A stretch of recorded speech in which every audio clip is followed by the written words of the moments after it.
Thank you for watching my series of videos where I prove Ravi was innocent. For you to get the full impact of why this is so alarming, you must first learn about what we're taught in school and hear the state laws. And then it will all come together and you will know, just like me, that there are flaws in the Miller and Martin report. Center. Now I want to talk to you about the training a massage therapist must go through in the area of ethics. One of the most important parts of professional massage therapy school is the ethics training and our training in the state laws. In massage school, the instructors spend a lot of time talking about what if scenarios.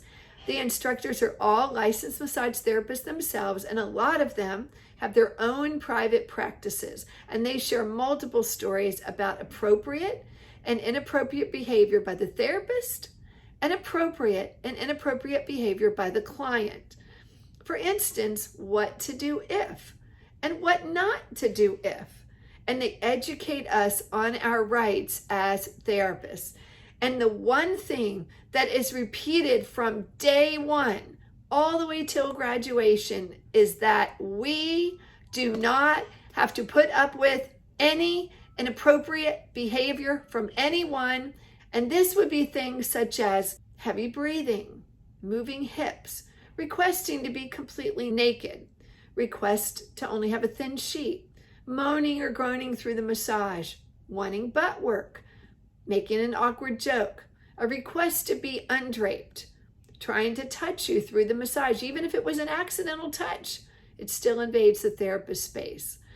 According to the Massage Therapy Education Guide, which I found online, this information is literally drilled into our heads at massage school.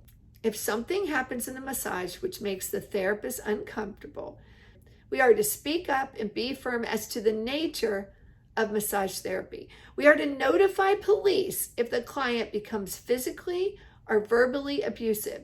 We are to terminate the session immediately as soon as we feel the behavior has escalated to an uncomfortable level or inappropriate on any level. We are to notify other massage therapists in the area. If this individual is a sexual predator, we are to tell other therapists because we may be saving someone else. Maintaining professional boundaries and professional integrity, whether working in a spa, a clinic, or private practice setting, is the most important aspect of creating and maintaining a thriving massage practice. We are to end inappropriate behavior immediately to protect our license and our rights as massage therapists.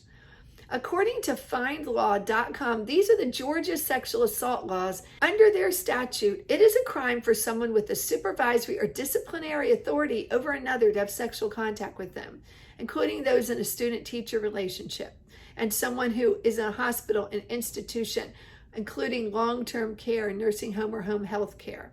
Under Georgia's rape law, sexual assault can occur between any gender. Also, their law prohibits any unconsented sexual activity with or without force. These laws are in place for every person, whether they are a working professional or an unlicensed person. These laws were in place to protect every one of these women if they are truly real people. Why didn't they contact law enforcement? The definition of sexual battery. Sexual battery occurs when a person intentionally makes physical contact with the intimate parts of another person's body without their consent. The code defines intimate parts as the primary genital area, anus, groin, inner thighs, or buttocks of a male or female, or the breast of a female. There isn't an age or gender requirement, and consent can be a defense.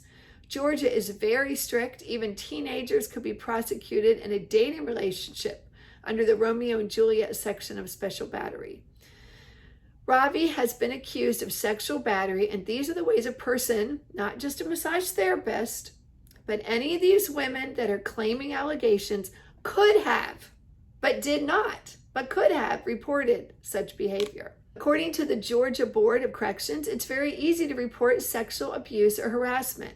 The GDC investigates all allegations of sexual abuse and sexual harassment promptly, thoroughly, and objectively. To make a report, someone is to call 1-888-992-7849, which is a toll-free number, which is recorded and open Monday through Friday, 8 to 5. They can also send an email. They can send correspondence to the Georgia Department of Corrections, which is in Forsyth, Georgia. They can contact the Ombudsman and Intimate Affairs Office at 478-992-5358, or they can contact Victim Services, or they can contact the Pardon and Paroles Victim Services Office at 404-651-6668. And you don't have to give your name, but it is critical that you provide as many details as possible, which includes the name and location of the persons involved, a brief description of the incident, a date, time, and place of occurrence, the contact number and address. According to the Office of Inspector General, you are to report sexual harassment per Governor's Kemp Executive Order 01.141902.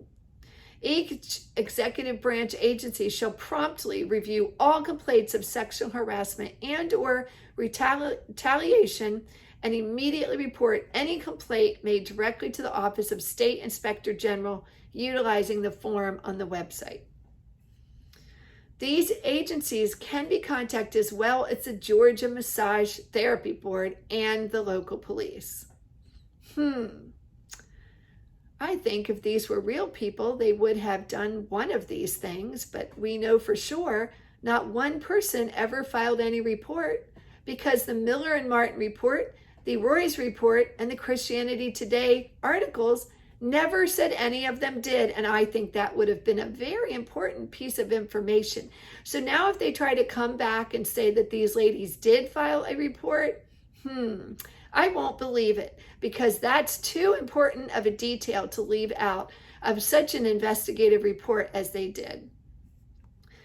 Now, under the staying silent section of the Miller and Martin report, it says the 3 therapists who spoke to Christianity Today were workers in these licensed businesses.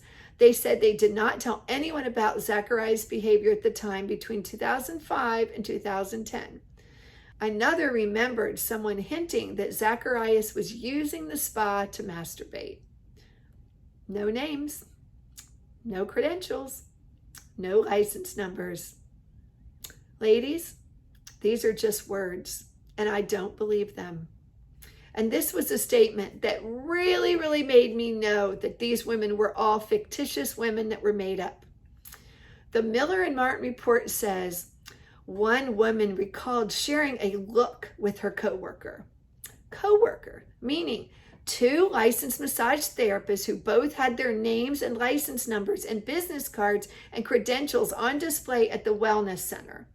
And both therapists knew each other, and they knew something bad was going to happen in the massage. And the one looked at the other with a, glad it's you and not me, honey, because you're in for whatever kind of a look.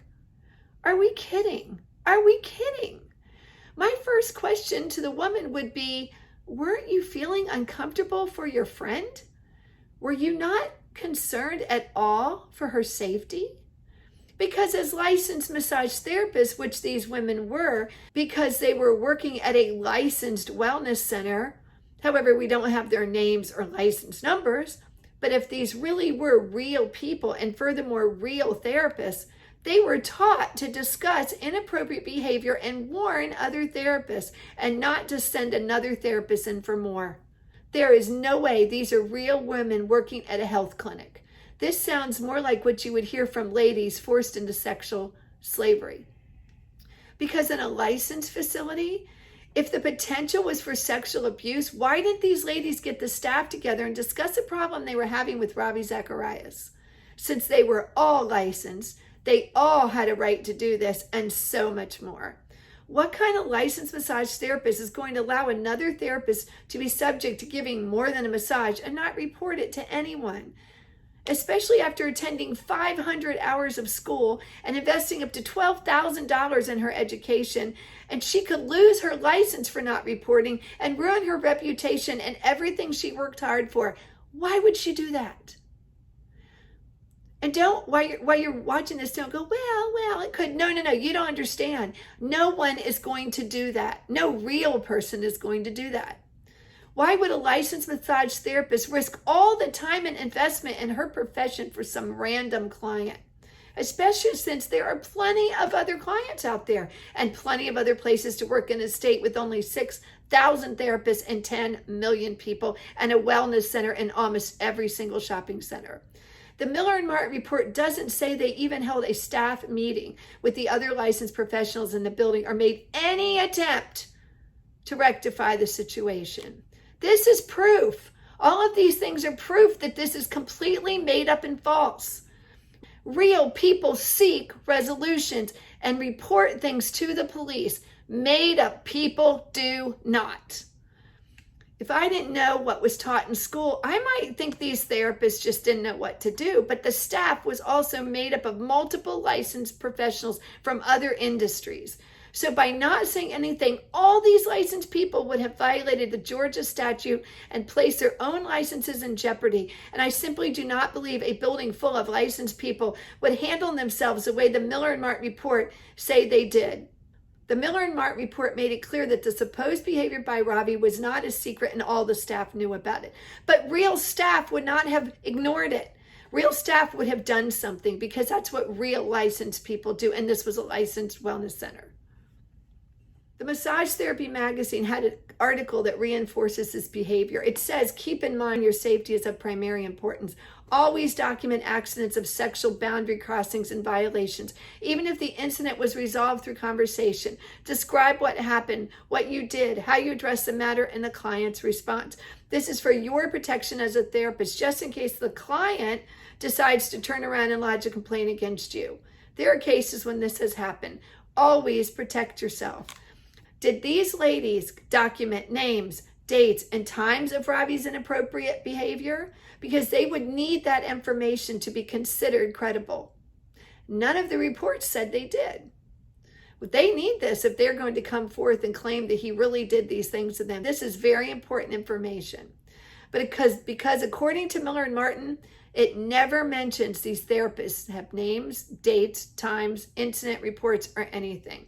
Instead, the report says, and I'm quoting, the women didn't speak out. They were afraid they wouldn't be believed. But according to state laws, it wouldn't matter if they thought no one would believe them. The Georgia state laws are set up to believe anonymous complaints. All the state agencies claim on their websites that they would look immediately into any form of sexual allegations. It is clear that these women violated the Georgia statutes, and today, all of them could be subject to disciplinary action from the State Board of Massage Therapy for not reporting and for engaging in more than a massage. Yet, according to Miller and Martin, if the women had reported Ravi, they would have had only two options. They could have gone to the ministry, or they could have gone to the Christian and Missionary Alliance. And this is a part that made me really know something was incorrect. Or they could have gone to the police, or they could have gone to the Georgia State Massage Therapy License Board, or to the Inspector General, or to the Georgia Department of Corrections. And at every one of these places, they could have filed out an anonymous report. Or they could have contacted their professional personal liability insurance company, which they had because they were therapists, which has an entire legal team in place for these exact situations. Or they could have contacted an attorney and attempted to sue Ravi. You're telling me all these therapists felt helpless? I'm not buying that. I'm not drinking that Kool-Aid. I'm sorry. It is a lie. This is where I have serious concern about the Christianity Today article and the Miller and Martin report and the Roy's report. These women are being traded to us in the Ravi is guilty because we said so narrative, that as innocent, uneducated victims who didn't know any better. And I'm telling you, after reading you all the laws that were in place, these women did not react the way normal women do because they are not real people. The Miller and Martin report said Ravi had up to 200 massage therapist phone numbers in his phone. And the narrative wants us to believe that therapist after therapist all acted unprofessionally by letting Ravi get away with unlimited sexual behavior over and over again. And yet not one of these 200 therapists ever filed not even one report or one anonymous report or ever contacted any law enforcement agency. That might fly if we were talking about underage teens or slaves or prostitutes, but many of these women were licensed by the state. Christians, do you realize how serious this Ravi is guilty because we said so narrative is? Maybe, just maybe, there's not a paper trail with law enforcement because these so-called therapists never had any interactions with Mr. Zacharias. I find this silence and lack of contacting authorities very hard to believe, especially in a day when women coming forth with allegations and accusations is not uncommon. And yes, I know about Lori Ann Thompson. She's an entirely different can of worms.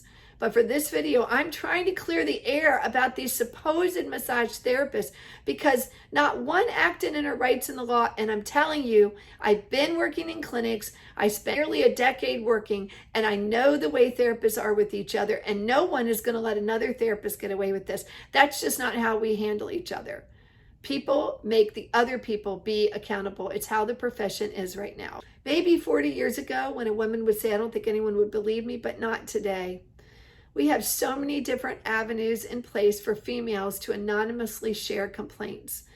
And then on top of that, for licensed therapists who have state licensing boards and personal insurance in place, and to admit to putting up with sexual behavior, yet not even filing a complaint to their insurance company to get that legal team involved, it just doesn't happen that way. So even if they were all unlicensed people, let's say they weren't even licensed at all, but let's say they were all unlicensed people and women being trafficked at these facilities, someone could have filed an anonymous report with 4 to 6 different state agencies.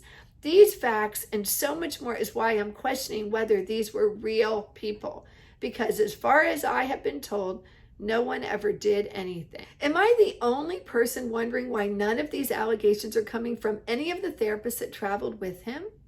I would like to hear from those therapists. All of the travel assistants Miller and Martin interviewed said they never observed anything improper. How come if he was a serial sex addict, his traveling assistants aren't making these allegations? I mean, they certainly would have seen things the rest of us wouldn't have seen. They were with him all the time. Isn't it odd they never saw anything concerning? Maybe because he was innocent. Maybe because there was nothing to see, and possibly Ravi is being framed.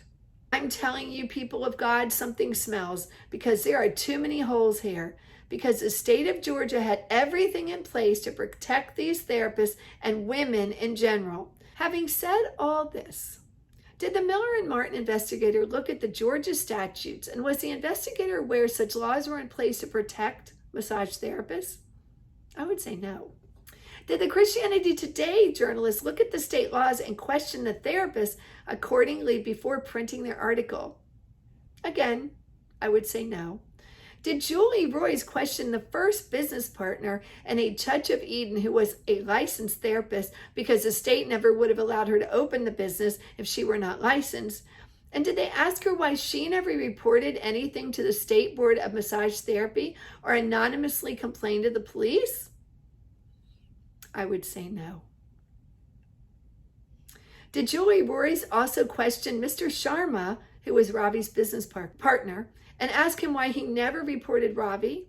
And now he could be subject to criminal prosecution himself because if these allegations are true, he is criminally liable for allowing Ravi to abuse therapists at his establishment. And yet Mr. Sharma never mentions trying to do anything about the supposed abuse. I think that's awfully odd. Because all these laws were in place to prevent the very thing they all claim happened. And there are also laws in place to prosecute anyone who's harming a therapist. For this abuse to have happened the way these reports are saying would mean there were no safeguards in place. And I just read you the laws. And the state of Georgia had multiple laws protecting not only the therapists, but all women in general. And yet the worst part is evangelical Christians everywhere have been misled in a false narrative about massage therapies. What the audience has been told is simply not true. Someone from Christianity Today and Miller and Martin and the Roy's Report certainly owes a formal apology to the Georgia State Massage Therapy Licensing Board and all its members for misleading the body of Christ into believing there were no legal protection in place to protect these women and that there were no laws there to help them in an area of sexual abuse. From the standpoint of massage therapy, so many parts of this report are simply not true. I believe all three reports are part of a devious plan to bring down a man and his ministry, because I have proven that real people react in situations like this by doing something: filing complaints, suing, calling 911, having staff meetings, filing formal complaints, calling liability insurance companies, contacting attorneys. Because in real life situations, something like Ravi's being accused of leads people to take action. And now that I've pointed out all these holes in the narrative to you, let's see if the other side comes back with some made-up story saying that these ladies had contacted law enforcement or filed complaints or whatever.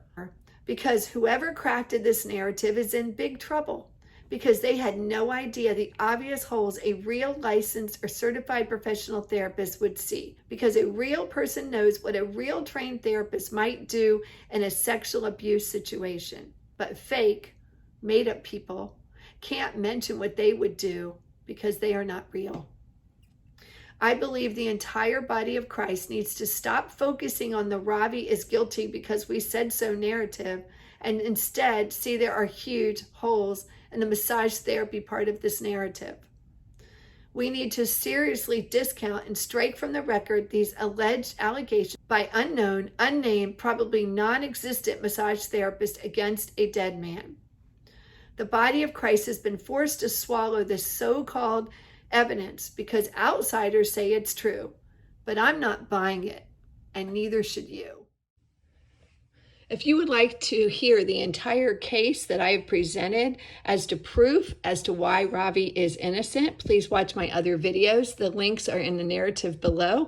And please sign my petition to tell RZIM to reopen Ravi's case and to hire a better law firm.